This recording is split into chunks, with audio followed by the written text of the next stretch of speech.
അടുത്തതായിട്ട് നമുക്ക് pipe ലൈനിലുണ്ടാകാനുള്ള hazards ഏതൊക്കെയാണെന്ന് നോക്കാം. അപ്പോൾ ആ ഹസാർഡ്സിനെ എങ്ങനെ നമുക്ക് ഡിറ്റക്റ്റ് ചെയ്യാം, അതെങ്ങനെ റിസോൾവ് ചെയ്യാം എന്നൊക്കെയുള്ളതാണ് അടുത്ത് പറയാൻ പോകുന്നത്. നമുക്ക് മെയിനായിട്ട് പൈപ്പ് ലൈനിൽ 2 ടൈപ്പ് ഓഫ് ഹസാർഡ്സ് ആണ് വരാനുള്ളത്. അതായത് ഒന്നാമത്തേത് ഡേറ്റ ഹസാർഡ്സ്, അതുപോലെ രണ്ടാമത്തേതെന്ന് പറഞ്ഞു കഴിഞ്ഞാൽ ഇൻസ്ട്രക്ഷൻ ഹസാർഡ്സ്. ഇങ്ങനെ 2 ടൈപ്പ് ഓഫ് ഹസാർഡ്സ് ആണ് പൈപ്പ് ലൈനിങ്ങിൽ വരുന്നത്. ഇൻസ്ട്രക്ഷൻ ഹസാർഡ്സ്,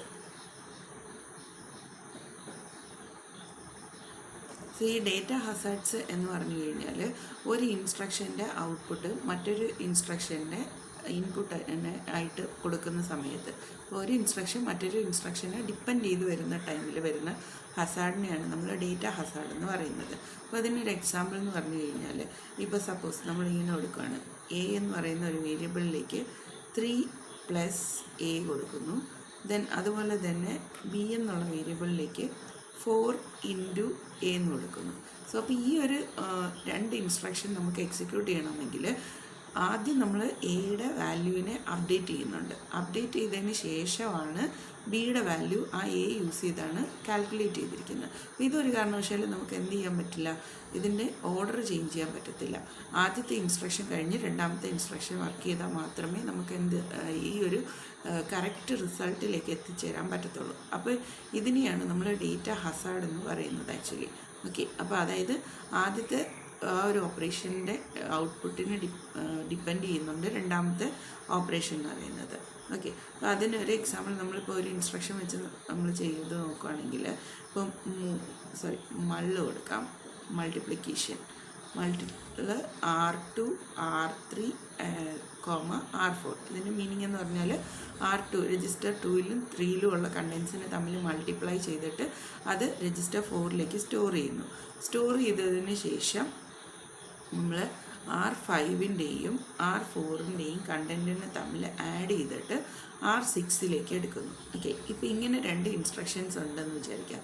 ഈ 2 ഇൻസ്ട്രക്ഷൻസ് നമുക്ക് പെർഫോം ചെയ്യണമെങ്കിൽ എന്താണ് പ്രോബ്ലം? മൾട്ടിപ്ലിക്കേഷൻ പെർഫോം ചെയ്ത് കിട്ടുന്ന റിസൾട്ട്, ഈ റിസൾട്ട് നമുക്ക് R4 രജിസ്റ്ററിൽ എത്തിയാൽ മാത്രമേ അതിനെ നമുക്ക് R5 ആയിട്ട് ആഡ് ചെയ്ത് അതിൻ്റെ സമ്മിനെ നമുക്ക് R6ൽ സ്റ്റോർ ചെയ്യാൻ പറ്റത്തുള്ളൂ. ഓക്കെ, ഈ ഒരു ഡിപ്പെൻഡൻസിയാണ് നമ്മൾ ഡേറ്റ ഹസാർഡ് എന്ന് പറയുന്നത്. അപ്പോൾ ഇപ്പോൾ നമുക്കൊരു 4 സ്റ്റേജ് പൈപ്പ് ലൈൻ ഉണ്ടെന്ന് വിചാരിക്കുക. 4 സെഗ്മെൻ്റുള്ള ഒരു പൈപ്പ് ലൈനാണ് നമ്മൾ യൂസ് ചെയ്തിരിക്കുന്നതെങ്കിൽ ഈ ഡേറ്റ ഹസാർഡ് വരുന്ന സമയത്ത്, അതായത് ഇതെങ്ങനെയായിരിക്കും നമ്മൾ ചെയ്യുക എന്നുള്ളതാണ് പറയുന്നത്. അപ്പോൾ ഇവിടെ നമുക്കിപ്പം ഫസ്റ്റ് ഇൻസ്ട്രക്ഷൻ I1 എന്ന് പറയുന്നത് നമ്മുടെ മൾട്ടിപ്ലിക്കേഷൻ ഇൻസ്ട്രക്ഷനാണ് വരുന്നത്. അപ്പോൾ നമ്മൾ ഫസ്റ്റ് ക്ലോക്ക് സൈക്കിൾ വരുന്ന സമയത്ത് നമ്മൾ ആ ഫസ്റ്റ് ഇൻസ്ട്രക്ഷനെ ആദ്യം ഫെച്ച് ചെയ്യുന്നു. ദെൻ രണ്ടാമത്തെ ക്ലോക്ക് സൈക്കിൾ വരുമ്പോഴത്തേനും ഇതിനെ നമ്മൾ ഡീകോഡിങ്ങിന് വേണ്ടി കൊടുക്കുന്നു. ദെൻ അതേസമയം തന്നെ രണ്ടാമത്തെ ഇൻസ്ട്രക്ഷൻ ആഡ് ഇൻസ്ട്രക്ഷനെ നമ്മൾ ഫെച്ച് ചെയ്യും. ഇങ്ങനെയാണ് നമ്മൾ പൈപ്പ് ലൈനിൽ പഠിച്ചത്. 4 സ്റ്റേജ് പൈപ്പ് ലൈൻ വരുമ്പോഴത്തേനും ഇവിടെ നമ്മൾ ഫെച്ച് 2 കൊടുക്കുന്നു. ഇത് തേർഡ് ക്ലോക്ക് സൈക്കിൾ എത്തുന്ന സമയത്ത് ആദ്യത്തേത് എക്സിക്യൂഷനിലേക്ക് പോകുന്നു. അതേസമയം തന്നെ രണ്ടാമത്തേത് നമ്മൾ ഡീകോഡിങ്ങിന് വേണ്ടി കൊടുക്കുന്നു. ഓക്കെ, അപ്പോൾ 3 സൈക്കിള് പാസ് ചെയ്തു. ദെൻ നാലാമത്തെ ക്ലോക്ക് സൈക്കിൾ എത്തുമ്പോൾ ഇത് നമ്മൾ റൈറ്റിങ്ങിന് വേണ്ടി കൊടുക്കുന്നു. ഫസ്റ്റ് ഇൻസ്ട്രക്ഷനെ നമ്മൾ റൈറ്റിന് വേണ്ടി കൊടുക്കുന്നു. പക്ഷേ നമുക്ക് ഇതേ സമയത്ത് ഇവിടെ ഒരു എക്സിക്യൂഷൻ നടത്താൻ പറ്റത്തില്ല. കാരണം എന്താണെന്ന് വെച്ച് കഴിഞ്ഞാൽ ഇതിൻ്റെ റൈറ്റ് ഓപ്പറേഷൻ കംപ്ലീറ്റ് ആയതിന് ശേഷം മാത്രമേ നമുക്ക് ഇതിൻ്റെ എക്സിക്യൂഷൻ പെർഫോം ചെയ്യാനായിട്ട് പറ്റത്തുള്ളൂ. കാരണം ഇവിടെ ഡേറ്റ ഡിപ്പെൻഡൻസി ഉണ്ട്. അപ്പോൾ അങ്ങനെ വരുന്ന സിറ്റുവേഷനിൽ ഇവിടെ ഈ ഒരു ക്ലോക്ക് സൈക്കിളിൽ ഈ ഒരു സെഗ്മെൻറ്റ് ഫ്രീ ആയിട്ട് തന്നെ റിട്ടേൺ ചെയ്യും. ഓക്കെ, അപ്പോൾ ഇതിനെയാണ് നമ്മൾ പൈപ്പ് ലൈൻ സ്റ്റോൾ എന്ന് പറയുന്നത്. ഇവിടെ ഒരു പൈപ്പ് ലൈൻ സ്റ്റോൾ ക്രിയേറ്റ് ആയി, ഒരു ഫ്രീ സൈക്കിൾ ക്രിയേറ്റ് ചെയ്യുന്നതിനെയാണ് സ്റ്റോൾ എന്ന് പറയുന്നത്. ഓക്കെ, അപ്പോൾ അവിടെ ഒരു സ്റ്റോൾ ക്രിയേറ്റ് ആയി. അപ്പോൾ അതേസമയം തന്നെ നമുക്ക് ഇവിടെ എന്ത് ചെയ്യാൻ പറ്റില്ല, അതിനെ എക്സിക്യൂട്ട് ചെയ്യാനായിട്ട് പറ്റത്തില്ല. അപ്പോൾ ഇതിൻ്റെ റൈറ്റ് ഓപ്പറേഷൻ കഴിയുമ്പോൾ മാത്രമേ നമുക്ക് ഈ രണ്ടാമത്തെ ഓപ്പറേഷന് വേണ്ടിയിട്ടുള്ള ഡേറ്റ കിട്ടത്തുള്ളൂ. അപ്പോൾ ആ ഡേറ്റയും കൂടി കളക്ട് ചെയ്തതിന് ശേഷം മാത്രമേ നമുക്ക് എന്ത് ചെയ്യാൻ പറ്റുള്ളൂ, എക്സിക്യൂഷനിലേക്ക് കൊടുക്കാൻ പറ്റുള്ളൂ. അപ്പോൾ 5th ക്ലോക്ക് സൈക്കിളിലും നമ്മൾ ഡീകോഡിങ് സ്റ്റേജ് തന്നെ കണ്ടിന്യൂ ചെയ്യേണ്ടി വരും. ഓക്കെ, അത് കണ്ടിന്യൂ ചെയ്യുന്നതിനോടൊപ്പം തന്നെ ഇത് കണ്ടിന്യൂ ചെയ്ത് പോകും. അപ്പോൾ ഇങ്ങനെയാണ് ഇതിൻ്റെ ഒരു ഡിപ്പെൻഡൻസി വരുന്നത്. അപ്പോൾ ഇതേ സമയം തന്നെ നമുക്ക് മൂന്നാമത്തെയും നാലാമത്തെയും 2 ഇൻസ്ട്രക്ഷൻസും കൂടി ഉണ്ടെന്ന് വിചാരിക്കുക. അപ്പോൾ നമുക്ക് ഈ 3rd ക്ലോക്ക് സൈക്കിൾ എത്തിയപ്പോഴത്തേനും എന്ത് സംഭവിച്ചു? ഫെച്ച് ഫ്രീ ആയി. അപ്പോൾ നമ്മൾ എന്ത് ചെയ്യും? മൂന്നാമത്തെ ആ ഇൻസ്ട്രക്ഷനെ നമ്മളിവിടെ ഫെച്ച് ചെയ്യും. ഇവിടെ ഫെച്ച് ചെയ്യുന്നുണ്ട്, പക്ഷേ ഡീകോഡിങ്ങിന് കൊടുക്കാൻ പറ്റുന്നില്ല. കാരണം എന്താ? ഇവിടെ ഓൾറെഡി ഡീകോഡിങ് സ്റ്റേജ് നിൽക്കുവാണ്. അപ്പോൾ ആ ഡീകോഡിങ് സ്റ്റേജ് ഫ്രീ ആയിട്ടില്ലാത്തതുകൊണ്ട് ഡീകോഡിങ് നമുക്ക് കൊടുക്കാൻ പറ്റുന്നില്ല. അപ്പോൾ നമ്മൾ ഇത്രയും പോർഷൻ വരെ എന്ത് ചെയ്യേണ്ടി വരും? ഈ സെഗ്മെൻറ്റ് വെയിറ്റ് ചെയ്യേണ്ടി വരും. ഓക്കെ, ഇപ്പോൾ ഇത്രയും പോർഷൻ വെയിറ്റ് ചെയ്തതിന് ശേഷം അതേപോലെ തന്നെ I4ൻ്റെ കേസ് വരുമ്പോഴും 4th ക്ലോക്ക് സൈക്കിൾ എത്തുമ്പോഴത്തേനും ഇവിടെ നമ്മൾ 4th ഇൻസ്ട്രക്ഷനെ ഫെച്ച് ചെയ്യും. കാരണം ഫെച്ച് നമുക്ക് ഫ്രീ ആവുന്നുണ്ട്. അപ്പോൾ ഇവിടെ വരുമ്പോഴും നമുക്ക് ഇവിടെയും പറ്റത്തില്ല ഫെച്ചിങ്. കാരണം ഇവിടെ ഫെച്ചിങ് നടന്നു, പക്ഷെ അത് ഡീകോഡിങ്ങിലേക്ക് പോയിട്ടില്ല. ഡീകോഡിങ്ങിലേക്ക് പോയാൽ മാത്രമേ അടുത്ത ഫെച്ച് നമുക്ക് എക്സിക്യൂട്ട് ചെയ്യാനായിട്ട് പറ്റത്തുള്ളൂ. അപ്പോൾ ഈ 2nd instruction 5th clock cycle എത്തിയപ്പോൾ ഡീകോഡിങ്ങിലേക്ക് പോയി. ദെൻ അപ്പോൾ 6th ക്ലോക്ക് സൈക്കിൾ എത്തുമ്പോൾ അത് എക്സിക്യൂഷൻ സ്റ്റേജിലേക്ക് പോകും. അത് എക്സിക്യൂഷനിലേക്ക് പോകുമ്പോൾ മാത്രമേ നമുക്ക് എന്ത് ചെയ്യാൻ പറ്റുള്ളൂ? ഈ മൂന്നാമത്തെ ഇൻസ്ട്രക്ഷനെ ഡീകോഡിങ്ങിലേക്ക് കൊടുക്കാൻ പറ്റുള്ളൂ. ഇത് ഡീകോഡിങ്ങിലേക്ക് പോകുന്ന ആ സമയത്ത് മാത്രമേ നമുക്ക് 4ാമത്തെ ഇൻസ്ട്രക്ഷനെ ഫെച്ച് ചെയ്യാനായിട്ട് പറ്റത്തുള്ളൂ. ഓക്കെ, അപ്പോൾ ഇവിടെ ആക്ച്വലി ഈ ഒരു പോർഷനിൽ ഒരു സ്റ്റോൾ ഉണ്ടായി. അതേപോലെ തന്നെ ഇവിടെ 2 ക്ലോക്ക് സൈക്കിളിൽ ഒരു സ്റ്റോൾ ഉണ്ടായി. അത്രയും പോർഷനിൽ നമുക്ക് ആ സെഗ്മെൻറ്റ്സ് വെയിറ്റിംഗ് സ്റ്റേജിൽ നിൽക്കുവാണ്.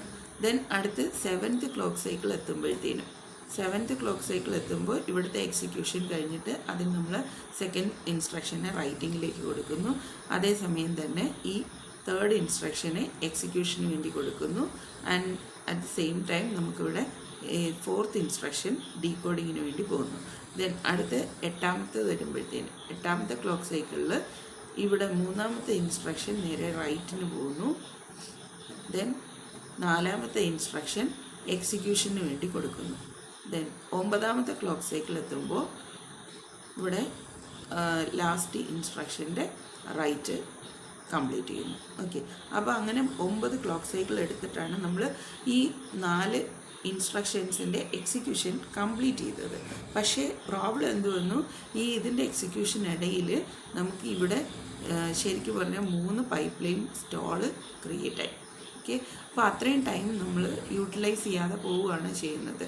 അപ്പോൾ അങ്ങനെ വരുന്ന ടൈമിൽ നമുക്ക് ഇതെങ്ങനെ അവോയ്ഡ് ചെയ്യാം എന്നുള്ളതാണ്, ഇതെങ്ങനെ സോൾവ് ചെയ്യാം എന്നുള്ളതാണ് അടുത്ത് നോക്കുന്നത്.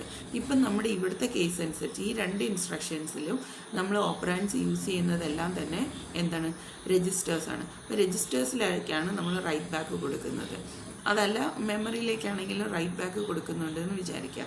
സോ അപ്പം നമ്മൾ നോർമലി നമ്മുടെ ALUവിനകത്ത് നമ്മൾ എന്താ ചെയ്യുന്നതെന്ന് വെച്ച് കഴിഞ്ഞാൽ നമ്മൾ സോഴ്സ് എടുക്കുന്നുണ്ട്. 2 സോഴ്സ് ഉണ്ട്. ഈ 2 സോഴ്സിൽ നിന്നുള്ള ഡേറ്റയാണ് നമ്മൾ ALUവിലേക്ക് എടുത്തിട്ട് അതിനെ പ്രോസസ്സ് ചെയ്യുന്നത്. സോ അപ്പം ഇവിടെ നമ്മൾ സോഴ്സ് 1 എടുക്കുന്നു.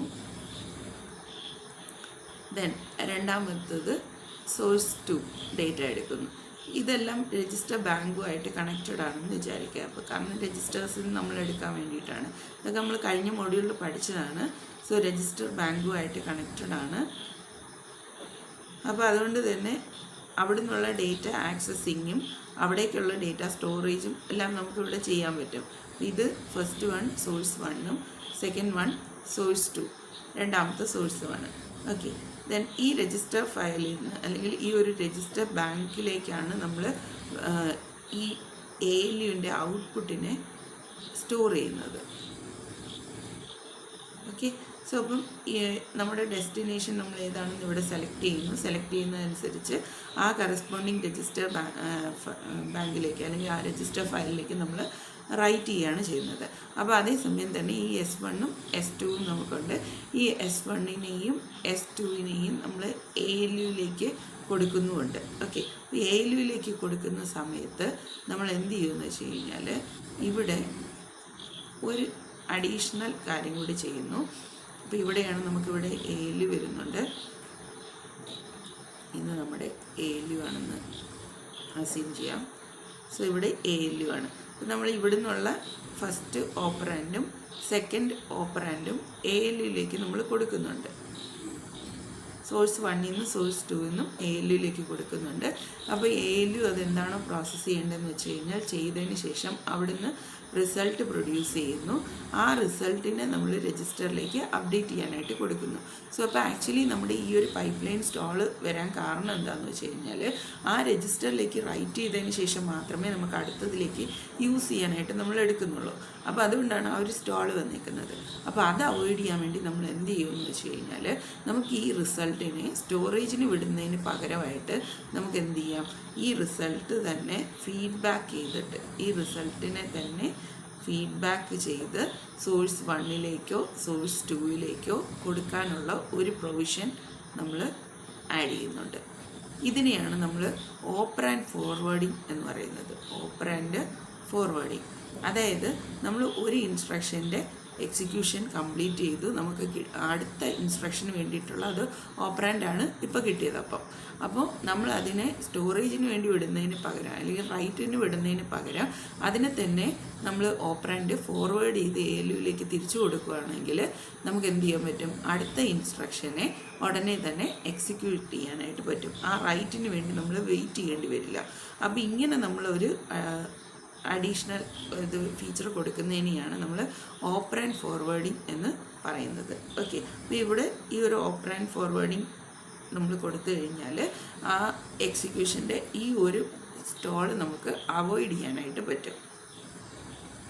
അതെന്ന് പറയുന്നത് കംപ്ലീറ്റ്ലി അവോയ്ഡ് ആവത്തില്ല, എന്നാലും ഒരു പരിധി വരെ നമുക്ക് പൈപ്പ് ലൈൻ്റെ പ്രോസസ്സേഴ്സിൽ ഓപ്പറാൻഡ് ഫോർവേഡിങ് യൂസ് ചെയ്യാനായിട്ട് പറ്റും. ഓക്കെ, ഇനി അതുപോലെ തന്നെ ഇതിപ്പോൾ നമ്മൾ ഹാർഡ്വെയർ ഓർഗനൈസേഷൻ ഒരു ഹാർഡ്വെയർ ആഡ് ചെയ്ത്, അതായത് ഒരു സെൽഫ് ലൂപ്പ് ആഡ് ചെയ്തുകൊണ്ട് നമ്മൾ അതിനെ എങ്ങനെ റിസോൾവ് ചെയ്തു എന്നുള്ളതാണ് ഇപ്പോൾ കണ്ടത്. ഇനി അടുത്തതെന്ന് പറഞ്ഞാൽ ഇപ്പോൾ ഒരു സോഫ്റ്റ്വെയർ യൂസ് ചെയ്തിട്ടാണ് നമ്മൾ, അല്ലെങ്കിൽ നമ്മുടെ കമ്പൈലറോ എന്തെങ്കിലും യൂസ് ചെയ്തിട്ടാണ് നമ്മൾ ഈ ഒരു ഡേറ്റ ഹസാർഡിനെ ഹാൻഡിൽ ചെയ്യാൻ പോകുന്നതെന്ന് വിചാരിക്കുക. അങ്ങനെയാണെങ്കിൽ നമ്മൾ എന്ത് ചെയ്യുമെന്ന് വെച്ച് കഴിഞ്ഞാൽ ഫസ്റ്റ് ഇൻസ്ട്രക്ഷൻ നമ്മുടെ മൾട്ടിപ്ലിക്കേഷൻ ഇൻസ്ട്രക്ഷനാണ്. മള്ള് R2 R3 R4 ഇതാണ് നമ്മുടെ ഇൻസ്ട്രക്ഷൻ. ദെൻ അതിനുശേഷം നമ്മൾ ഇതിൻ്റെ ഓപ്പറേഷൻ പെർഫോം ചെയ്ത് തീരുന്നത് വരെ നോ ഓപ്പറേഷൻ ഇൻസേർട്ട് ചെയ്യും. നോ ഓപ്പറേഷൻ ഇൻസേർട്ട് ചെയ്ത് എക്സിക്യൂഷൻ കംപ്ലീറ്റ് ചെയ്തതിന് ശേഷം മാത്രം അടുത്ത് ആഡ് ഓപ്പറേഷനിലേക്ക് പോകത്തുള്ളൂ. അപ്പോൾ ഇവിടെ കമ്പൈലർ ഓട്ടോമാറ്റിക്കലി ഇങ്ങനെയുള്ള പൊസിഷൻസിൽ നോ ഓപ്പറേഷൻസ് ഫില്ല് ചെയ്യുകയാണ് ചെയ്യുന്നത്. അപ്പോൾ അങ്ങനെ ഫില്ല് ചെയ്ത് കഴിഞ്ഞാൽ നമുക്ക് വേണമെങ്കിൽ ചില കേസസിലൊക്കെ ആണെങ്കിൽ നമുക്ക് വേറെ ഏതെങ്കിലും ഇൻഡിപെൻഡൻ്റ് ആയിട്ടുള്ള ഇൻസ്ട്രക്ഷൻസിനെ നമുക്ക് ഈ നോ ഓപ്പറേഷന് പകരം പെർഫോം ചെയ്യാം. അങ്ങനെയാണെങ്കിൽ നമുക്ക് കുറച്ചുകൂടി സ്പീഡ് യൂസ്ഫുള്ളായിട്ട് നമുക്ക് പ്രോസസ്സറിനെ യൂസ് ചെയ്യാനായിട്ട് പറ്റും. അപ്പോൾ ഇങ്ങനെ രണ്ട് രീതിയിലാണ് നമുക്ക് ഡേറ്റ ഹസാർഡ്സിനെ ഹാൻഡിൽ ചെയ്യാൻ പറ്റുന്നത്. ഓക്കെ, ഫസ്റ്റ് ഓപ്പറാൻഡ് ഫോർവേഡിങ്, അതെന്ന് പറയുന്ന ഒരു ഹാർഡ്വെയർ മെത്തേഡാണ്. രണ്ടാമത് സോഫ്റ്റ്വെയർ മെത്തേഡ്. സോഫ്റ്റ്വെയർ മെത്തേഡ് എന്ന് പറയുമ്പോൾ കമ്പൈലർ പോലെയുള്ള സോഫ്റ്റ്വെയർസിൽ നമ്മൾ ഇങ്ങനെ ഡേറ്റ ഡിപ്പെൻഡൻസി വരുന്ന പോർഷനിൽ ആ ഒരു ഇൻസ്ട്രക്ഷൻ്റെ എക്സിക്യൂഷൻ കഴിയുന്നത് വരെ നമ്മൾ നോ ഓപ്പറേഷൻ പെർഫോം ചെയ്യുകയാണ് ചെയ്യുന്നത്. ദെൻ അത് പെർഫോം ചെയ്ത് തീർന്നതിന് ശേഷം മാത്രം അടുത്ത ഇൻസ്ട്രക്ഷനെ എക്സിക്യൂട്ട് ചെയ്യുന്നു. ഓക്കെ, ഇതാണ് ഇതിൻ്റെ ഹാൻഡ്ലിങ് വരുന്നത്. അപ്പോൾ ഇതാണ് നമ്മുടെ ഡേറ്റ ഹസാർഡ് എന്ന് പറയുന്നത്. ഇനി രണ്ടാമത്തെ ഹസാർഡാണ് ഇൻസ്ട്രക്ഷൻ ഹസാർഡ്.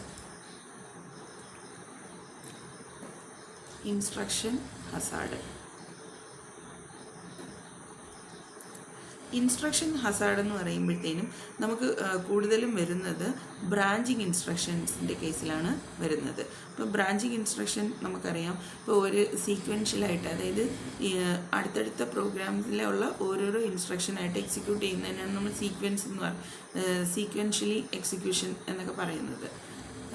അപ്പം ഇത് എക്സിക്യൂട്ട് ചെയ്തുകൊണ്ട് വരുന്ന സമയത്ത് ഇവിടെ ഒരു ജമ്പ് ഇൻസ്ട്രക്ഷൻ കണ്ടു എന്ന് വിചാരിക്കുക.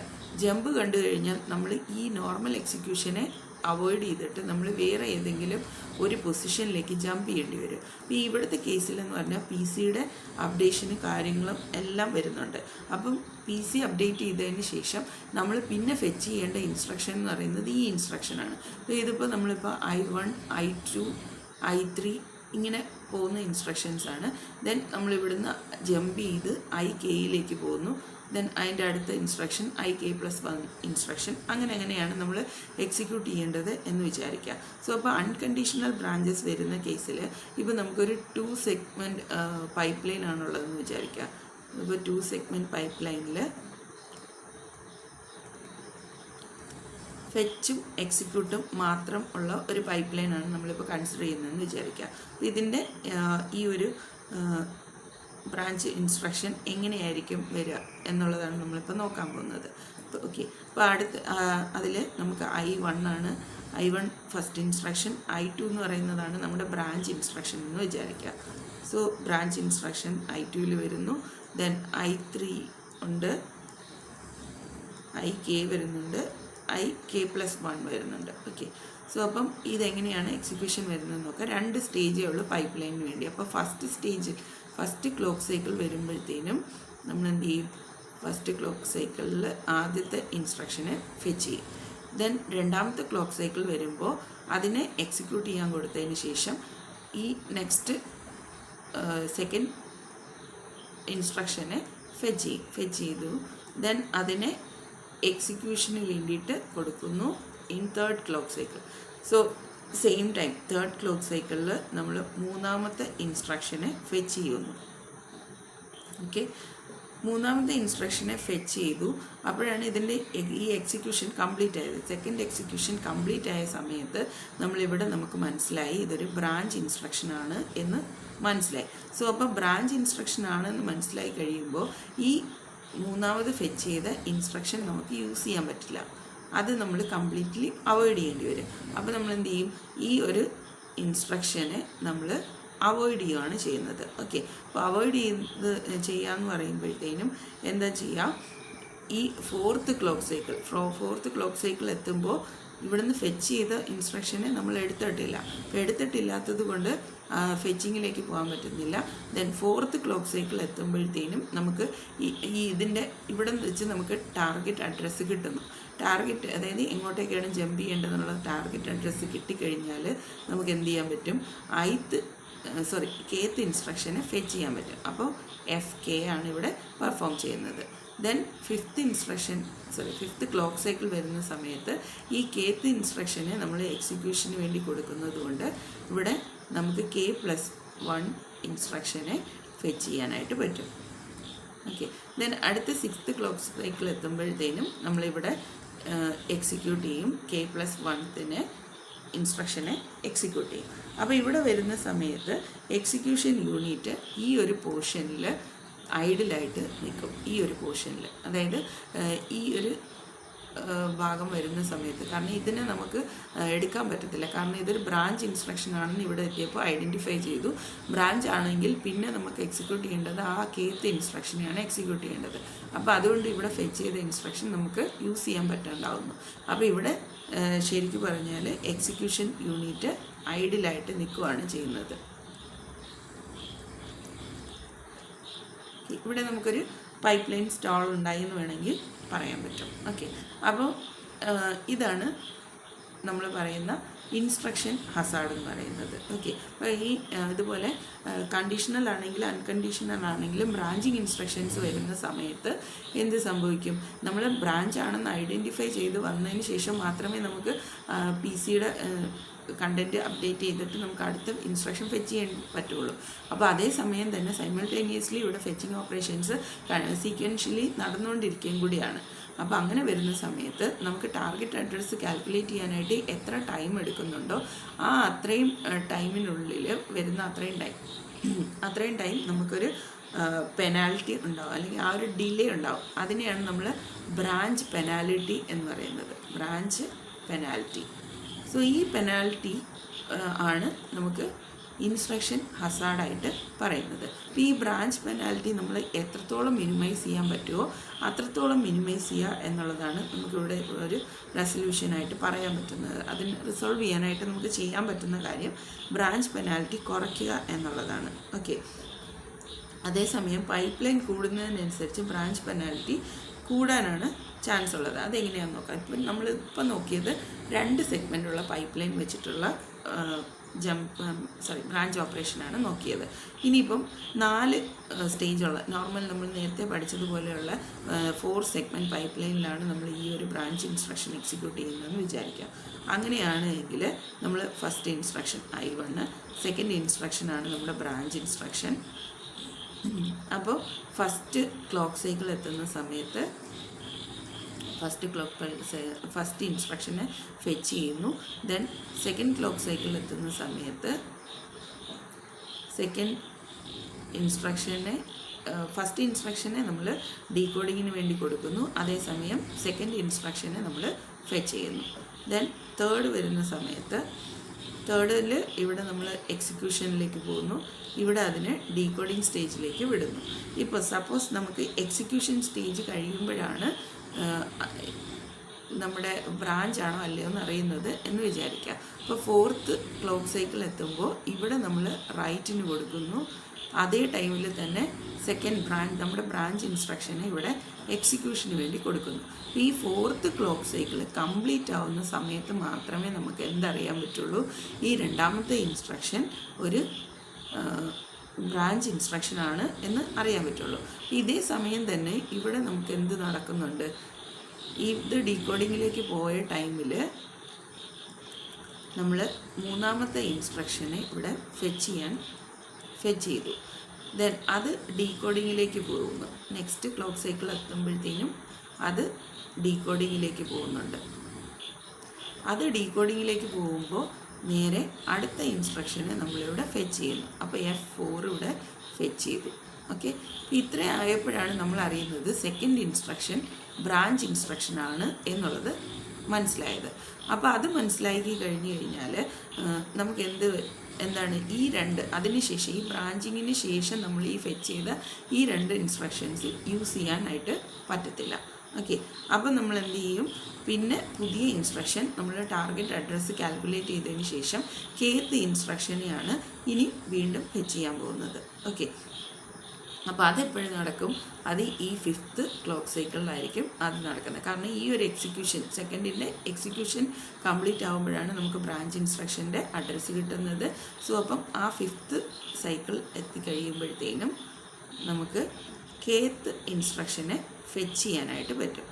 kth ഇൻസ്ട്രക്ഷൻ ഫെച്ച് ചെയ്തതിന് ശേഷം 6th ക്ലോക്ക് സൈക്കിൾ എത്തുമ്പോഴത്തേനും അതിനെ നമ്മൾ ഡീകോഡിങ്ങിലേക്ക് കൊടുക്കുന്നു. ഓക്കെ, ഡീകോഡിങ്ങിൽ കൊടുക്കുന്നു. ദെൻ അതേ ടൈമിൽ തന്നെ K+1th ഇൻസ്ട്രക്ഷന് നെക്സ്റ്റ് ഇൻസ്ട്രക്ഷനെ നമ്മളിവിടെ ഫെച്ചിങ്ങിന് വേണ്ടിയിട്ട് ഫെച്ച് ചെയ്യുന്നു. സോ അപ്പോൾ K+1. ദെൻ സെയിം ടൈമിൽ 7th ക്ലോക്ക് പൾസ് വരുന്ന സമയത്ത് ഇവിടെ ഡീകോഡിങ്ങിലായിരുന്ന kth ഇൻസ്ട്രക്ഷനെ നമ്മൾ എക്സിക്യൂഷനിലേക്ക് കൊടുത്തു. അതേ ടൈമിൽ തന്നെ ഇതിന് DK+1 അതിൻ്റെ ഡീകോഡിങ് സ്റ്റേജിലേക്കും കൊടുത്തു. ദെൻ അതിനുശേഷം 8ാമത്തെ ക്ലോക്ക് സൈക്കിൾ എത്തുമ്പോഴത്തേനും ഈ kth ഇൻസ്ട്രക്ഷനെ നമ്മൾ റൈറ്റിങ്ങിന് വേണ്ടി കൊടുക്കുന്നു. ഇവിടെ ഇതിനെ എക്സിക്യൂഷന് വേണ്ടി കൊടുക്കുന്നു. ദെൻ 9th ക്ലോക്ക് സൈക്കിൾ എത്തിയപ്പോഴത്തേനും ഇവിടെ ലാസ്റ്റ് വൺ റൈറ്റിങ്ങിന് വേണ്ടി പോകുന്നു. ഓക്കെ, സോ അപ്പോൾ ഇവിടെ നമ്മൾ നോക്കിക്കഴിഞ്ഞാൽ ഇവിടെ 3 പൈപ്പ് ലൈൻ സ്റ്റോൾസ് ഇതിൽ മാത്രവും പിന്നെ ഇവിടെ 2 സ്റ്റോളും ക്രിയേറ്റ് ആയിട്ട് കാണാൻ പറ്റും. Okay, total 5 pipe line stalls ഇവിടെ ക്രിയേറ്റ് ആയി.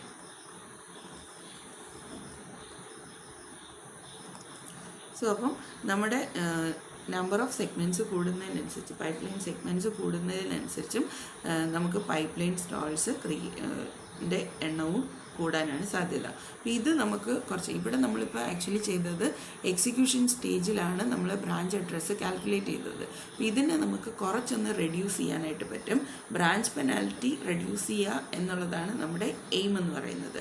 അപ്പോൾ അത് റെഡ്യൂസ് ചെയ്യാനായിട്ട് നമുക്ക് ചെയ്യാൻ പറ്റുന്നത് ഇവിടെ നമ്മൾ എക്സിക്യൂഷൻ സ്റ്റേജിൽ എക്സിക്യൂഷൻ കഴിഞ്ഞതിന് ശേഷം ബ്രാഞ്ച് അഡ്രസ്സ് കാൽക്കുലേറ്റ് ചെയ്തതിന് പകരം എന്ത് ചെയ്യണം, ബ്രാഞ്ച് അഡ്രസ്സിനെ നമ്മൾ ഡീകോഡിങ് സ്റ്റേജിൽ തന്നെ കാൽക്കുലേറ്റ് ചെയ്യുന്ന രീതിയിലാക്കി മാറ്റണം. അങ്ങനെയാണ് എങ്കിൽ പൈപ്പ് ലൈൻ സ്റ്റോൾ നമുക്ക് ഇതിനേക്കാളും കുറച്ചൊന്ന് കുറയ്ക്കാനായിട്ട് പറ്റും. അപ്പോൾ എങ്ങനെ കുറയുമെന്ന് നമുക്ക് നോക്കാം. സോ അപ്പോൾ first instruction I1, then I2 ആണ് നമ്മുടെ ബ്രാഞ്ച് ഇൻസ്ട്രക്ഷൻ എന്ന് വിചാരിക്കുക. സോ അപ്പോൾ ഫസ്റ്റ് ക്ലോക്ക് സൈക്കിളിൽ നമ്മൾ ഫസ്റ്റ് ഇൻസ്ട്രക്ഷനെ ഫെച്ച് ചെയ്യുന്നു. ദെൻ സെക്കൻഡ് ക്ലോക്ക് സൈക്കിളിൽ അതിനെ ഡീകോഡിങ്ങിന് കൊടുത്ത സമയത്ത് ഇതിനെ ഫെച്ച് ചെയ്യുന്നു. ദെൻ തേർഡ് ക്ലോക്ക് സൈക്കിൾ എത്തിയപ്പോൾ ഇവിടെ എക്സിക്യൂഷനിലേക്ക് പോകുന്നു. ഇവിടെ ഡീകോഡിങ് നടക്കുന്നു. ഇതെല്ലാം സെക്കൻഡാണ്. ഇത് ഡീകോഡിങ്ങിലേക്ക് പോയി. അപ്പോൾ ഈ ഡീകോഡിങ് കഴിയുന്ന സമയത്ത്, ഈ ഡീകോഡിങ് നടക്കുന്നതിൻ്റെ അതേ ടൈമിൽ നമുക്കിവിടെ എന്ത് സംഭവിച്ചു? F3 മൂന്നാമത്തെ ഇൻസ്ട്രക്ഷനെ നമ്മൾ ഫെച്ച് ചെയ്തു. ബ്രാഞ്ച് ആണെന്ന് അറിയുന്നില്ലാത്തത് കൊണ്ട് മൂന്നാമത്തെ ഇൻസ്ട്രക്ഷനെ നമ്മളിവിടെ ഫെച്ച് ചെയ്ത് കഴിഞ്ഞു.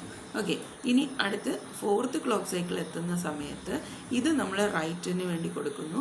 ദെൻ സെക്കൻഡ് ഇൻസ്ട്രക്ഷനെ എന്ത് ചെയ്യാൻ പറ്റില്ല, ഡീകോഡിങ് എത്തിയ സമയത്ത് നമ്മൾ എന്ത് മനസ്സിലാക്കി അവിടുന്ന്, അത് ബ്രാഞ്ച് ഇൻസ്ട്രക്ഷൻ ആണെന്ന് മനസ്സിലാക്കി. അപ്പോൾ ഡീകോഡിങ് സ്റ്റേജിൽ തന്നെ നമ്മൾ ബ്രാഞ്ച് അഡ്രസ്സ് കാൽക്കുലേറ്റ് ചെയ്യാനായിട്ട് ഉള്ള രീതിയിലാണ് നമ്മൾ സെറ്റ് ചെയ്തിരിക്കുന്നതെങ്കിൽ എന്ത് സംഭവിക്കും, നമുക്ക് ഈ ഫോർത്ത് ഇൻസ്ട്രക്ഷൻ വരുന്ന ടൈമിൽ തന്നെ, ഫോർത്ത് ക്ലോക്ക് സൈക്കിൾ വരുന്ന സമയത്ത് തന്നെ നമുക്ക് ബ്രാഞ്ച് അഡ്രസ്സ് കിട്ടും. അപ്പോൾ നമുക്ക് ഡയറക്റ്റായിട്ട് ഈ ഒരു ഫോർത്ത് ക്ലോക്ക് സൈക്കിളിൽ തന്നെ നമുക്ക് ആ കേത്ത് ഇൻസ്ട്രക്ഷനെ ഫെച്ച് ചെയ്യാനായിട്ട് പറ്റും. ദെൻ ഫിഫ്ത്ത് ക്ലോക്ക് സൈക്കിൾ എത്തുന്നു. ഫിഫ്ത്ത് ക്ലോക്ക് സൈക്കിൾ എത്തുമ്പോഴത്തേനും ഇതിനെ നമ്മൾ കേത്തിനെ ഡീകോഡിങ്ങിലേക്ക് കൊടുക്കുന്നു. ഡിക്ക് അതേ ടൈമിൽ K+1 ഫെച്ച് ചെയ്യുന്നു. ദെൻ സിക്സ്ത് ക്ലോക്ക് സൈക്കിൾ വരുന്ന സമയത്ത് ഈ കേത്ത് ഇൻസ്ട്രക്ഷനെ നമ്മൾ എക്സിക്യൂട്ട് ചെയ്യുന്നു. അതേ ടൈമിൽ K+1 നമ്മൾ ഡീകോഡ് ചെയ്യുന്നു. ദെൻ സെവൻത്ത് വരുമ്പോഴത്തേനും ഈ കേത്ത് ഇൻസ്ട്രക്ഷനെ നമ്മൾ റൈറ്റ് ചെയ്യുന്നു. അതേ ടൈമിൽ തന്നെ K+1 എക്സിക്യൂട്ട് ചെയ്യുന്നു.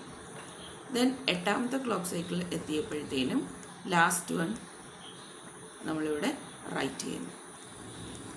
ഓക്കെ, സോ അപ്പോൾ ഇവിടുത്തെ പൈപ്പ് ലൈൻ സ്റ്റോൾ എന്ന് പറയുന്നത് ഈ ഒരു ഇൻസ്ട്രക്ഷൻ നമ്മൾ ഇതിനെ അവോയ്ഡ് ചെയ്യുകയാണ് ചെയ്യുന്നത്. അപ്പോൾ അവോയ്ഡ് ചെയ്യുമ്പോൾ ഇവിടെ നമുക്ക് ക്രിയേറ്റ് ആയത് 2 പൈപ്പ് ലൈൻ സ്റ്റോൾസാണ്. 2 പൈപ്പ് ലൈൻ സ്റ്റോൾസാണ് ക്രിയേറ്റ് ആയത്. ഇവിടുത്തെ കേസിൽ എന്ന് പറഞ്ഞു കഴിഞ്ഞാൽ നമുക്ക് മൊത്തത്തിൽ 5 പൈപ്പ് ലൈൻ സ്റ്റോൾസ് ഉണ്ടായിരുന്നു. അതിനെ നമുക്ക് 2ആയിട്ട് കുറയ്ക്കാൻ പറ്റി. അപ്പോൾ കുറച്ചത് എങ്ങനെയാണ്, എക്സിക്യൂഷൻ സ്റ്റേജിൽ ബ്രാഞ്ച് അഡ്രസ്സ് കാൽക്കുലേറ്റ് ചെയ്യുന്നതിന് പകരമായിട്ട് ഡീകോഡിങ് സ്റ്റേജിൽ തന്നെ ബ്രാഞ്ച് അഡ്രസ്സ് കാൽക്കുലേഷൻ നമ്മൾ ഇൻട്രൊഡ്യൂസ് ചെയ്തു. അങ്ങനെ വരുമ്പോഴത്തേനും നമുക്ക് പൈപ്പ് ലൈൻ പെനാൽറ്റി കുറച്ചൊന്ന് കുറയ്ക്കാനായിട്ട് പറ്റും. പൈപ്പ് ലൈൻ പെനാൽറ്റി അല്ല, ബ്രാഞ്ച് പെനാൽറ്റി. ബ്രാഞ്ച് പെനാൽറ്റി എന്ന് പറഞ്ഞു കഴിഞ്ഞാൽ എന്താണ്, ഒരു ബ്രാഞ്ച് അഡ്രസ്സ് കാൽക്കുലേറ്റ് ചെയ്തിട്ട് അതിൽ നിന്നും അടുത്ത ബ്രാഞ്ചിങ് ഇൻസ്ട്രക്ഷനിലേക്ക് പോകാൻ എടുക്കുന്ന ആ ഒരു ഡിലേനെയാണ് നമ്മൾ ബ്രാഞ്ച് പെനാൽറ്റി എന്ന് പറയുന്നത്. ഓക്കെ, അപ്പോൾ ഇങ്ങനെയാണ് നമ്മൾ ഇത് സോൾവ് ചെയ്യുന്നത്. സോ അപ്പോൾ അൺകണ്ടീഷണൽ ബ്രാഞ്ചസിൻ്റെ കേസിലാണ് നമ്മൾ ഈ ഒരു സ്ട്രാറ്റജി യൂസ് ചെയ്യുന്നത്. ഇനി അടുത്തതായിട്ട് കണ്ടീഷണൽ ബ്രാഞ്ചസ് വരുമ്പോൾ എങ്ങനെ ഇത് ഡീൽ ചെയ്യണം എന്നുള്ളതാണ് നോക്കുന്നത്. കണ്ടീഷണൽ ബ്രാഞ്ച് വരുമ്പോഴത്തേനും നമുക്കിപ്പം വന്നതിൻ്റെ അതേപോലെ തന്നെയാണ് അതിനകത്ത് ഒരു ആഡഡ് ഒരു എക്സ്ട്രാ ഹസാർഡും കൂടി ഇതിനകത്ത് വരുന്നുണ്ട്. കാരണം ഡേറ്റ ഡിപ്പെൻഡൻസിയും കൂടി വരും. കാരണം ഒരു ഇൻസ്ട്രക്ഷൻ എക്സിക്യൂട്ട് ചെയ്തിട്ട് ആ ഇൻസ്ട്രക്ഷൻ്റെ ഒരു കണ്ടീഷനെ ബേസ് ചെയ്തിട്ടായിരിക്കും നമ്മൾ ബ്രാഞ്ചിങ് ചെയ്യുന്നത്. അപ്പോൾ ബ്രാഞ്ച് ചെയ്യണോ വേണ്ടയോ എന്നുള്ളത് തീരുമാനിക്കണമെങ്കിൽ നമ്മൾ ആ ഒരു ഇൻസ്ട്രക്ഷൻ്റെ എക്സിക്യൂഷൻ തീരുന്നത് വരെ വെയിറ്റ് ചെയ്താലേ പറ്റത്തുള്ളൂ, അല്ലേ? അപ്പോൾ അങ്ങനെയുള്ള ഒരു ഹസാർഡാണ് കണ്ടീഷണൽ ബ്രാഞ്ചിങ്ങിൽ വരുന്നത്. സോ അപ്പോൾ ഇവിടെ കണ്ടീഷണൽ ബ്രാഞ്ചസ് വരുന്ന സമയത്ത് അവിടെ ഒരു ഡേറ്റ ഡിപ്പെൻഡൻസി ഹസാർഡും കൂടി, ഡേറ്റ ഹസാർഡും കൂടി ചേർന്നാണ് വരുന്നത്. അപ്പോൾ ഇതിനെ നമുക്ക് സോൾവ് ചെയ്യാനായിട്ട് അല്ലെങ്കിൽ ഇതൊന്ന് കുറയ്ക്കാനായിട്ട് നമ്മൾ യൂസ് ചെയ്യുന്ന ഒരു മെത്തേഡാണ് ഡിലേഡ് ബ്രാഞ്ച് എന്ന് പറയുന്നത്. Delayed branch. അപ്പോൾ ഇത് പറയാനായിട്ട് നമുക്കൊരു എക്സാമ്പിൾ നോക്കാം. ഒരു പ്രോഗ്രാമിൻ്റെ സെഗ്മെൻ്റാണ്. നമ്മളൊരു ലൂപ്പാണ് യൂസ് ചെയ്യുന്നത്. ഈ ലൂപ്പിൻ്റെ അകത്തുള്ള ഇൻസ്ട്രക്ഷൻസ് എന്ന് പറഞ്ഞു കഴിഞ്ഞാൽ shift left R1, then decrement R2, then branch equal to 0, loop, നെക്സ്റ്റിനകത്ത് ആഡ് R1, R3. ഓക്കെ, ഇത് ഒരു ലൂപ്പ് സെഗ്മെൻ്റ് ആണ്. ഇവിടെ ചെയ്തിരിക്കുന്നതെന്ന് പറഞ്ഞാൽ ആ ലൂപ്പിൽ ഓരോ തവണയും R1 രജിസ്റ്ററിലെ കണ്ടൻറ്റിനെ നമ്മൾ ലെഫ്റ്റിലേക്ക് ഷിഫ്റ്റ് ചെയ്യുന്നുണ്ട്. ഷിഫ്റ്റ് ചെയ്തതിന് ശേഷം R2 രജിസ്റ്ററിൻ്റെ കണ്ടൻറ്റിനെ ഡിക്രിമെൻറ്റ് ചെയ്യുന്നുണ്ട്. ഡിക്രിമെൻറ്റ് ചെയ്യുമ്പോഴത്തേനും ബ്രാഞ്ച് 0, അതായത് ഡിക്രിമെൻറ്റ് ചെയ്യുമ്പോൾ കണ്ടൻറ്റ് 0 ആയിട്ട് കിട്ടുവാണെങ്കിൽ നമ്മൾ ലൂപ്പിലേക്ക് ബ്രാഞ്ച് ചെയ്യണം. അതല്ല എങ്കിൽ ആഡ് R1, R3 പെർഫോം ചെയ്യണം. ഓക്കെ, അപ്പോൾ ഇവിടെ ആക്ച്വലി നമുക്ക് കണ്ടീഷൻ വരുന്നത് ഇവിടെയാണ് നമ്മുടെ കണ്ടീഷണൽ ബ്രാഞ്ച് വരുന്നത്. ഈ കണ്ടീഷണൽ ബ്രാഞ്ച് ഇതിൻ്റെ തൊട്ട് മുന്നത്തെ ഇൻസ്ട്രക്ഷനെ ഡിപ്പെൻഡ് ചെയ്യുന്നുണ്ട്. ഓക്കെ, അപ്പോൾ അങ്ങനെ വരുന്ന സമയത്ത് നമ്മൾ എന്ത് ചെയ്യണം? ഇതിൻ്റെ എക്സിക്യൂഷൻ കഴിഞ്ഞാൽ മാത്രമേ നമുക്ക് ഇത് ചെയ്യാൻ പറ്റത്തുള്ളൂ.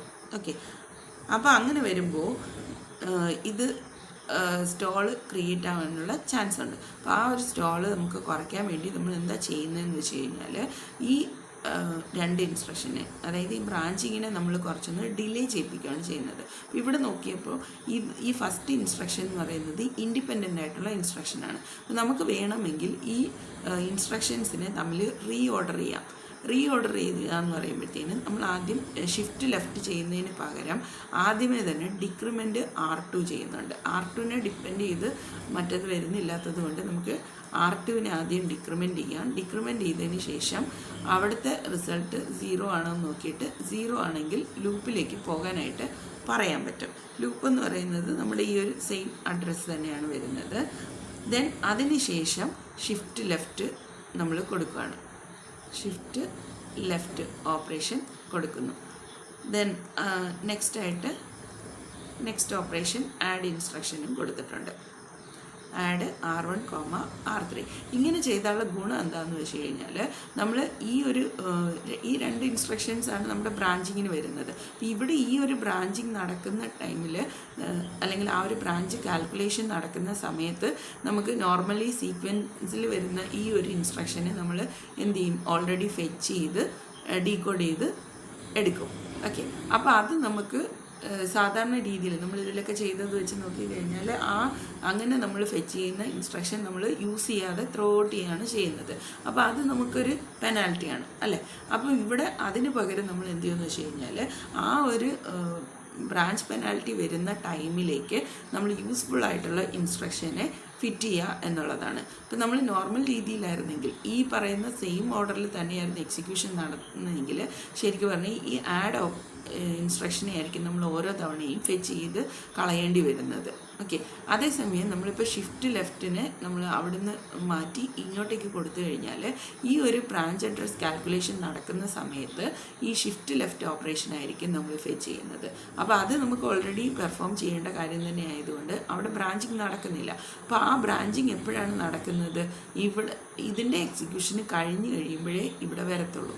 ഓക്കെ, അപ്പോൾ അങ്ങനെ വരുമ്പോൾ ഈ ഒരു ഇൻസ്ട്രക്ഷനെ നമ്മൾ ലോഡ് ചെയ്താലും അതിന് ഒരുപാട് പെനാൽറ്റി, അതായത് സ്റ്റോള് ക്രിയേറ്റ് ആവാതെ എത്രയും പെനാൽറ്റി നമുക്ക് മാക്സിമം കുറയ്ക്കാനായിട്ട് പറ്റും. അതുകൊണ്ട് ഇതിനെയാണ് നമ്മൾ ഡിലേഡ് ബ്രാഞ്ച് എന്ന് പറയുന്നത്. അപ്പം ആക്ച്വലി ഈ ബ്രാഞ്ച് ഇൻസ്ട്രക്ഷൻ നമ്മളിവിടെ വർക്കൗട്ട് ചെയ്യുന്നുണ്ടെങ്കിലും ആ ബ്രാഞ്ച് ഓപ്പറേഷൻ കുറച്ചൊന്ന് ഡിലേ ആവുന്നുണ്ട്. ആ ഡിലേക്ക് കാരണം എന്താണെന്ന് വെച്ച് കഴിഞ്ഞാൽ അത് ബ്രാഞ്ച് അഡ്രസ്സ് കാൽക്കുലേറ്റ് ചെയ്യുന്ന അത്രയും ടൈമിൽ നമ്മൾ യൂസ്ഫുൾ ആയിട്ടുള്ള വേറൊരു ഇൻസ്ട്രക്ഷനെ എക്സിക്യൂട്ട് ചെയ്യാനായിട്ട് കൊടുക്കുന്നു. അപ്പോൾ ഇതിന് വേണ്ടിയിട്ട് നമ്മൾ ഇൻസ്ട്രക്ഷൻസിനെ തമ്മിൽ റീ ഓർഡർ ചെയ്തിട്ടാണ് ഇത് എക്സിക്യൂട്ട് ചെയ്യിപ്പിക്കുന്നത്. ഓക്കെ,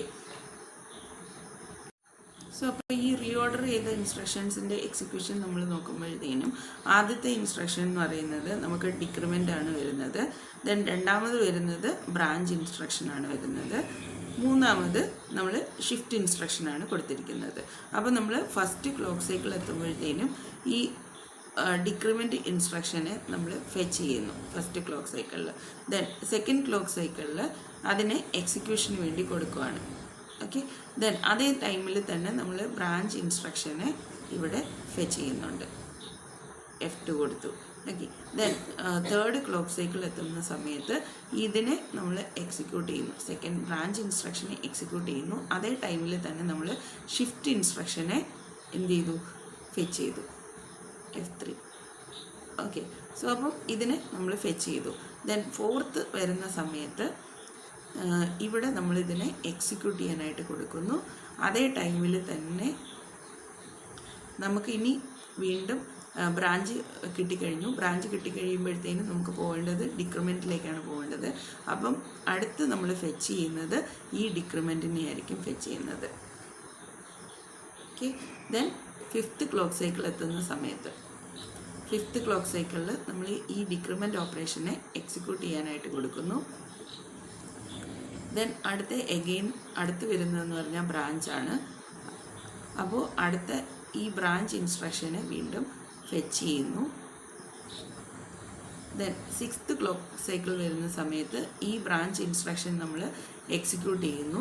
എക്സിക്യൂട്ട് ചെയ്യുന്നതിനോടൊപ്പം തന്നെ അടുത്ത് നമ്മൾ ഇവിടെ ഫെച്ച് ചെയ്യുന്ന ഇൻസ്ട്രക്ഷൻ ഷിഫ്റ്റ് ലെഫ്റ്റ് ആയിരിക്കും ഫെച്ച് ചെയ്യുന്നത്. സോ അപ്പോൾ അത് കിട്ടുന്നു. ദെൻ 7th വന്നതിന് ശേഷം ഇതിനെ എക്സിക്യൂട്ട് ചെയ്യുന്നു. അപ്പോൾ നമുക്ക് അവിടെ ബ്രാഞ്ചിങ് വേണോ വേണ്ടയോ എന്നുള്ള ഡിസിഷനായി കാണും. ബ്രാഞ്ചിങ് വേണമെങ്കിൽ ബ്രാഞ്ചിങ്ങിലേക്ക് അഗെയിൻ പോകുന്നു. ബ്രാഞ്ചിങ് വേണ്ട എങ്കിൽ നമ്മൾ അടുത്ത ആഡ് ഇൻസ്ട്രക്ഷനിലേക്ക് പോകും. ഓക്കെ, അപ്പോൾ ഇപ്പോൾ ഇവിടെ ഫെച്ച് നടക്കുന്നത് ബ്രാഞ്ച് വേണ്ടെന്നാണെങ്കിൽ നമ്മളിവിടെ ഫെച്ച് ചെയ്യുന്നത് നമ്മുടെ ആഡ് ഇൻസ്ട്രക്ഷൻ ആയിരിക്കും. ആഡ് ഇൻസ്ട്രക്ഷൻ ദെൻ അടുത്ത 8th ക്ലോക്ക് സൈക്കിൾ എത്തുമ്പോൾ ആ ആഡ് ഇൻസ്ട്രക്ഷനെ എക്സിക്യൂട്ട് ചെയ്യുന്നു. ഇതിപ്പോൾ 2 സെഗ്മെൻറ്റ് പൈപ്പ് ലൈൻ വെച്ചാണ് നമ്മളിത് എക്സ്പ്ലെയിൻ ചെയ്തിരിക്കുന്നത്.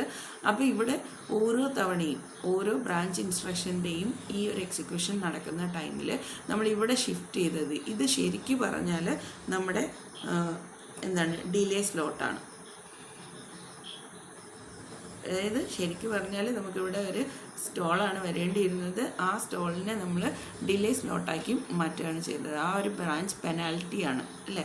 അതായത് ആ ബ്രാഞ്ച് അഡ്രസ് കാൽക്കുലേഷന് വേണ്ടിയിട്ട് നമ്മൾ എടുക്കുന്ന ടൈം, അതാണ് അവിടുത്തെ ആ ഒരു ഡിലേ എന്ന് പറയുന്നത്. അപ്പോൾ ആ ഡിലേ സ്ലോട്ടിൽ നമ്മൾ ഏതെങ്കിലും ഒരു ഇൻസ്ട്രക്ഷനെ എക്സിക്യൂട്ട് ചെയ്യാൻ ശ്രമിക്കുന്നതിന് പകരം യൂസ്ഫുൾ ആയിട്ടുള്ള ഇൻസ്ട്രക്ഷനെ എക്സിക്യൂഷൻ ശ്രമിക്കുന്നത് കൊണ്ട് നമുക്കത് യൂട്ടിലൈസ് ചെയ്യാനായിട്ട് പറ്റുന്നുണ്ട്. ഓക്കെ, അപ്പം നമ്മൾ ആ ഒരു റീഓർഡറിങ് ചെയ്തത് കൊണ്ടാണ് നമുക്കങ്ങനെ ചെയ്യാൻ പറ്റുന്നത്. ഇതിനെയാണ് നമ്മൾ ഡിലേഡ് ബ്രാഞ്ചിങ് എന്ന് പറയുന്നത്. അപ്പോൾ ഫസ്റ്റ് ഒരു മെത്തേഡ് എന്ന് പറയുന്നത് നമുക്കിത് കണ്ടീഷണൽ ബ്രാഞ്ചിങ് സോൾവ് ചെയ്യാനുള്ള ഫസ്റ്റ് മെത്തേഡാണ് ഡിലേഡ് ബ്രാഞ്ചിങ് എന്ന് പറയുന്നത്. ഇനി രണ്ടാമത്തെ മെത്തേഡ് എന്ന് പറയുന്നത് ബ്രാഞ്ച് പ്രഡിക്ഷനാണ്. അതായത് ബ്രാഞ്ച് ഉണ്ടാകുമോ ഇല്ലായിരിക്കുമോ എന്നുള്ളത് നമ്മൾ പ്രെഡിക്റ്റ് ചെയ്യുകയാണ്. അതായത് പ്രീവിയസ് ഹിസ്റ്ററി തൊട്ട് മുന്നേ ഒക്കെ നമുക്ക് ഈ ബ്രാഞ്ച് നടന്നോ ഇല്ലയോ എന്നുള്ളതിനെ ബേസ് ചെയ്തുകൊണ്ട് ഇനി അത് നടക്കാൻ സാധ്യതയുണ്ടോ ഇല്ലയോ എന്ന് നമ്മൾ പ്രെഡിക്റ്റ് ചെയ്യുന്നതിനെയാണ് ബ്രാഞ്ച് പ്രഡിക്ഷൻ എന്ന് പറയുന്നത്. സോ അപ്പം ഇവിടെ എന്താ ചെയ്യുന്നതെന്ന് വെച്ച് കഴിഞ്ഞാൽ നമ്മൾ ഏറ്റവും സിംപ്ലസ്റ്റ് ഫോമിൽ നോക്കിക്കഴിഞ്ഞാൽ ഫസ്റ്റ് നമ്മൾ പ്രെഡിക്റ്റ് ചെയ്യുന്നത് ഓക്കെ പ്രഡിക്ഷൻ എന്ന് പറയുന്നത് branch will not take place എന്നുള്ളതായിരിക്കും നമ്മൾ പ്രെഡിക്റ്റ് ചെയ്യുന്നത്.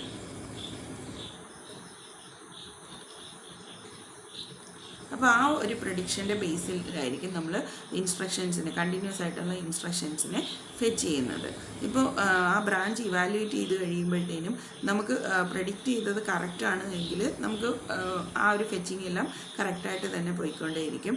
പക്ഷേ ചില കേസസിൽ നമുക്ക് ആ പ്രഡിക്ഷൻ തെറ്റായിട്ട് വരുമ്പോൾ മാത്രം നമുക്കവിടെ സ്റ്റോള് ക്രിയേറ്റ് ആവും. അപ്പോൾ ബ്രാഞ്ച് പ്രഡിക്ഷൻ കറക്റ്റായിട്ട് പോകുന്നിടത്തോളം നമുക്ക് എന്ത് തന്നെയായിരിക്കും അത് കറക്റ്റായിട്ട് തന്നെ വരും.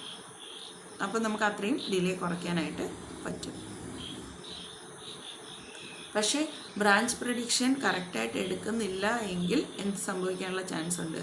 അവിടെ സ്റ്റോള് കൂടാനുള്ള ചാൻസ് ഉണ്ട്. ബെറ്റർ പെർഫോമൻസ് നമുക്ക് കിട്ടണമെങ്കിൽ നമ്മൾ പ്രീവിയസ് ആയിട്ടുള്ള തൊട്ട് മുന്നേ ബ്രാഞ്ച് നടന്നോ ഇല്ലയോ എന്നുള്ളതും കൂടി കൺസിഡർ ചെയ്തുകൊണ്ട് പ്രീവിയസ് ഹിസ്റ്ററിയും കൂടി കൺസിഡർ ചെയ്തുകൊണ്ട് നമ്മൾ ബ്രാഞ്ച് പ്രഡിക്ഷൻ ചെയ്യുവാണെങ്കിൽ നമുക്ക് കുറച്ചുകൂടി ബെറ്റർ റിസൾട്ട് കിട്ടും.